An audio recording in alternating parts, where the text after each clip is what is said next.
Hello, welcome back to the Singapore series. It's absolutely freezing today. I am wearing a sweater. I have a tea. Let's dive in. So this was still in the first week of when I came to Singapore. These have been a very eventful last few days. Not even a week yet, but so much has happened. And the school organized a city tour. Initially, it was meant to include the Marina Barrage, Kampong Glam, and Chinatown. But because it got really rainy in Kampong Glam, plans changed and we actually went to Marina Bay Sands instead, which might even have been for the better because I did go to Chinatown already. So our journey begins in the Marina Barrage, which is crucial for Singapore's water security. So actually, surprisingly, despite being an island, being surrounded by water, Singapore has a bit of an issue with water and really food and stuff like that in general. They import 90% of food. So they really have an issue when it comes to self-sufficiency. They don't really grow their own food because they have such scarce land that there are better uses for it, like housing.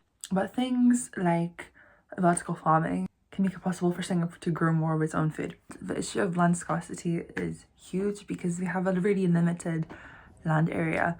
And that is why they take on projects and initiatives like land reclamation. Famous, landmarks like the Marina Bay Sands are actually located on reclaimed land, which is land that was kind of man-made, basically by just like putting sand into water. That's like a really brief explanation, but so that amazing structure, like there was no land there, it was just sea at some point.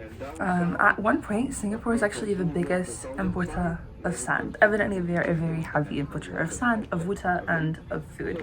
And I heard that there is another project going on to combat rising sea levels, but it will use different technology. So they're gonna build these concrete blocks and put those into the water and then build an island called Long Island, something like that.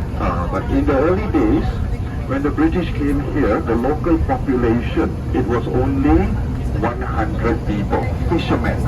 There's 100 fishermen on this island. Anyway, back to water. Singapore has 4 main sources of water.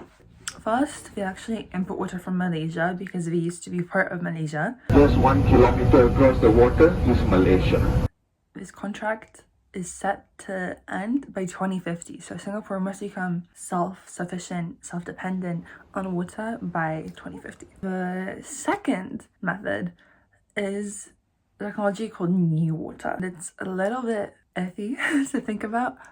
Basically, they take sewage and they really, really, really intensely clean it to the point that it's too clean to drink, but you would die if you drank it. So then they mix it with the natural reservoir water. That leads me into reservoir water, which is obviously water from natural sources. And actually on the new Long Island project, that will also act as another natural basin. So again, helping to combat the issue of water scarcity. And lastly, desalination, which is also used in places like Dubai, but it is very, very pricey. And they're basically taking seawater and turning it into drinkable water, potable water.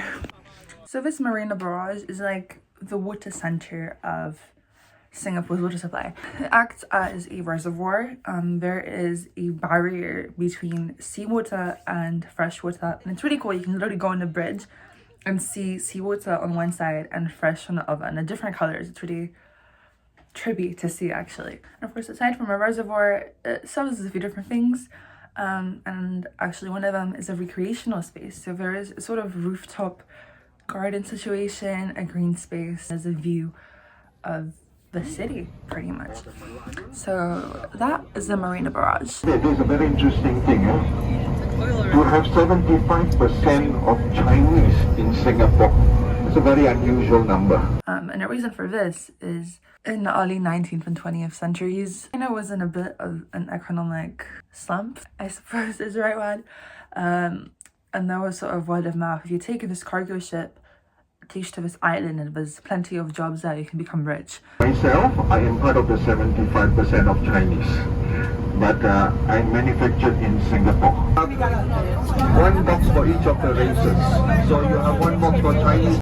Chinese live in Chinatown. That does not exist anymore.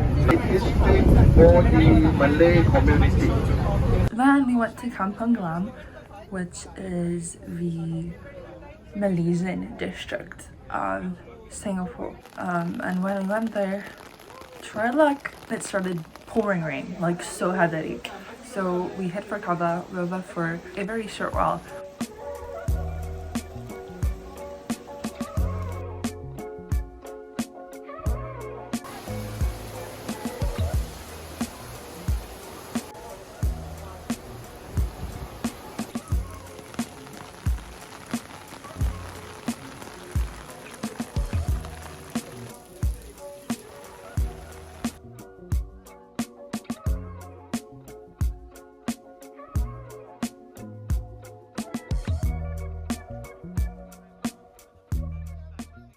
And then instead of Chinatown, we went to Marina Bay Sands. And obviously Marina Bay Sands is the luxurious shopping mall, and more significantly, the hotel. Yeah, full of designer items. Obviously also on reclaimed land, as we talked about earlier.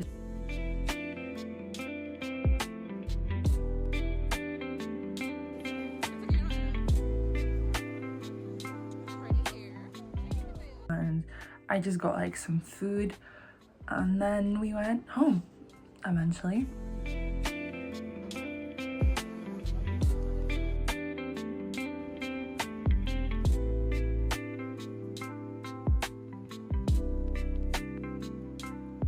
Just came back home. I got Tom Yum in Marina Bay shopping mall. It's good. Strictly I'm wearing a white shirt, which I don't know why I did, but yeah. And then we was had to go out, and this will be a first night to go out. And me personally, I haven't really ever gone out. I've never gone out clubbing. I don't know what that's like.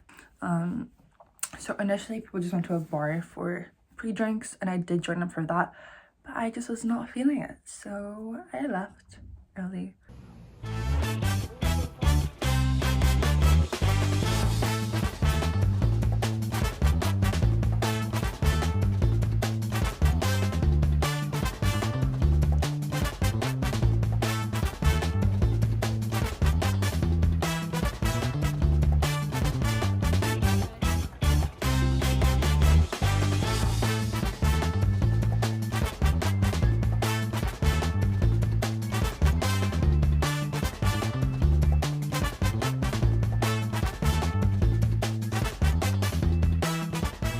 We went to I believe it was the Marina Barrage. That is where it's the division between seawater and the Singapore River. Her guide was really amazing, so many incredible facts. And then we also went to the Marina Bay shopping mall, which was fun. And I got some food, and then I went home. And by this time I already was maxed out. I just wanted to go home and shower and wash my hair and chill. But then I hear that people are gonna go out, and I hadn't ever really gone out. And every time there was an opportunity, I would always miss out on it. So I was like, you know what? Let me give it a shot.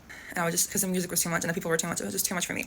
So I just went outside, and then I just went home. They wanted to go to the club, so I just went to the bus stop. Luckily, my friend waited with me for like 15 minutes. While waiting, alongside my friend, there was a guy who I guess was interested in her. And he said, you know why you want to leave? Because your standards are high. I don't think he said too high. I think he just said that for high.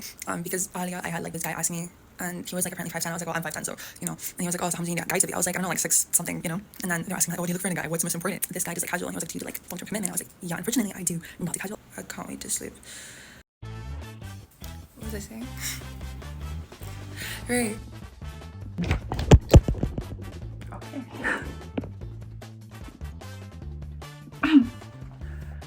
Alright, at least, okay, now. Yeah.